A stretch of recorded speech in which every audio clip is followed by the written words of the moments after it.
6 Oklahomans made their way down to Dallas to compete in the Elite 11 regional qualifying round for the national event coming up later on this summer in Oregon at the opening. Of the 6 Oklahomans, 2 of them were from Jinx, with Cooper Nunley as well as Scotty Gilkey, both going to be juniors coming up later on in the fall. You also had Lawton Maxwell Collins, Norman North's John Kohler, who's already committed to Oklahoma State. Then you had East Central's Trayvon Cherry and Edmond Santa Fe's Keaton Torrey. Super Bowl champion quarterback Trenton Dilfer and his fantastic cast of quarterback coaches helped Oklahoma's best get better. The only quarterback from Oklahoma that's already committed is John Kohler of Norman North. Kohler is committed to Oklahoma State and really did well in Dallas. Kohler showed amazing touch on his deep passes. He did a good job of standing tall in the pocket. Kohler takes over full-time for David Cornwell. Kohler filled in for half of the 2013 season when Cornwell went down with an injury, an experience that helped Kohler. Just honestly, is one of the biggest adversity moments I've ever been in my life. So that's taught me a lot, just not with football, with life in general. Being in that situation, coming in like that. So just having that experience helps me to face adversity. It's not as great as that. And now you're a big guy. You're able to probably see over a lot of the offensive linemen, so vision probably not that big of a concern for you. But what's the one thing that you're trying to work at as a QB and try to get better each and every day? And maybe something here in Dallas you got better at after the camp here? Definitely my footwork. My main focus since the end of the season last year in the spring, going into the summer, and next season is my footwork, to improve my footwork in every aspect. Now you are an Oklahoma State commit, still 100% Cowboy, or are other colleges still actively recruiting you? Are you completely sold on OSU right now? I'm completely sold on OSU. Other colleges are trying to show interest, but I'm a Cowboy. Trayvon Cherry will be a 3-year starter when he takes the field this fall for East Central. Cherry will look to lead the Cardinals back to the state championship game. But to do that, he's working on his own game. Cherry could really spin the football as he showed good zip on his passes. Accuracy can be a concern at times, but most of his passes Sunday were on a rope. The East Central signal caller really soaked up what the coaches taught him.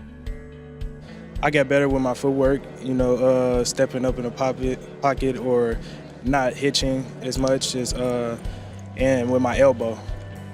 Trent Dilfer taught us a good thing about our elbow, 90 degrees, not to go out too far out. You'll mess up your arm like that, but that's what I think I got better at. Cooper Nunley was the only Oklahoman down in Dallas that started for a state championship winning team last season. Nunley is the prototypical Jinx quarterback. He won't blow you away with stats.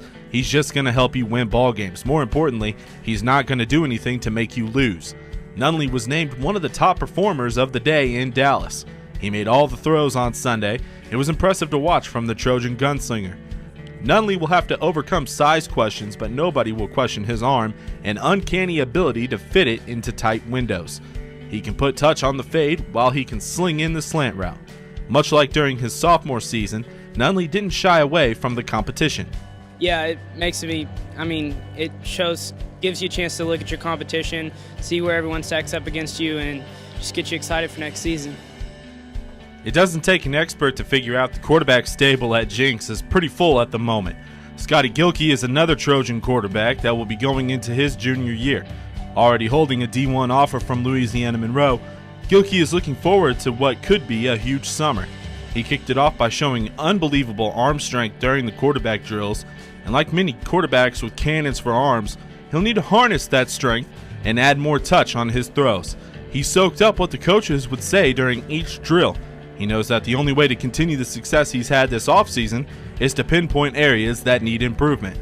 The competitive part was a big deal on me, and just like learning my deficiencies, they taught me I learn more and more every single day, and just like dropping back, standing tall in the pocket, just little stuff that I need to work on. Keaton Torrey has watched OU signee Justice Hanson dominate for the last 3 years.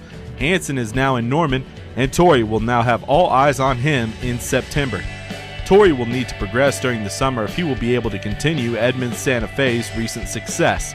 It'll be the little things that Torrey can do in the offseason that will help him make the next step. The coaches helped point that out to him in Dallas.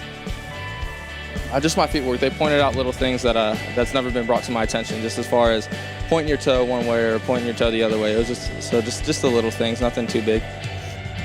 Lawton MacArthur quarterback Will Collins is building up some momentum as the summer is right around the corner. Collins already has one D1 offer from Rice, and that could just be the beginning. Collins was able to show out in front of Trent Dilfer and company. Collins did a good job showing off his ability to complete passes. He walked away from Dallas really thankful he got to learn from Dilfer.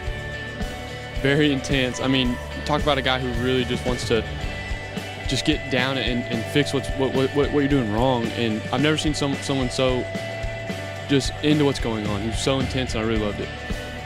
Some of the notable quarterbacks that have competed in this event are Matthew Stafford, Andrew Luck, and even the recent Heisman Trophy winning Jameis Winston. Trent Dilfer enjoys helping these quarterbacks get better during these camps. Well, I think the two biggest things are that they have a clean slate with me. I get the recruiting thing. I'm not knocking it. I think it's a very flawed system. And we're trying to help it. And I tell the parents and the kids, you have a clean slate when it comes to me. I mean, I want them to understand this is a great learning environment. It's a big environment. How they respond tells me a lot about how they will respond when they go into a Shark's tank, which is 7 quarterbacks at the university. And they have a great chance to learn.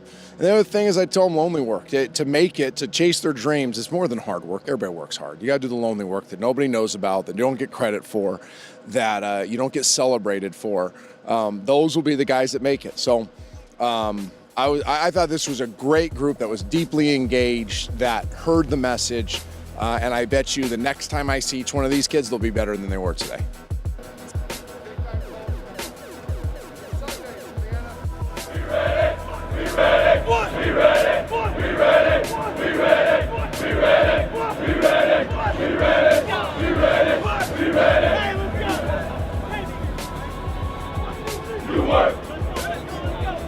All 6 guys head back to Oklahoma, having got a little bit better here on this Sunday afternoon in Dallas, Texas. For OKGridiron.com, I'm Michael Knight.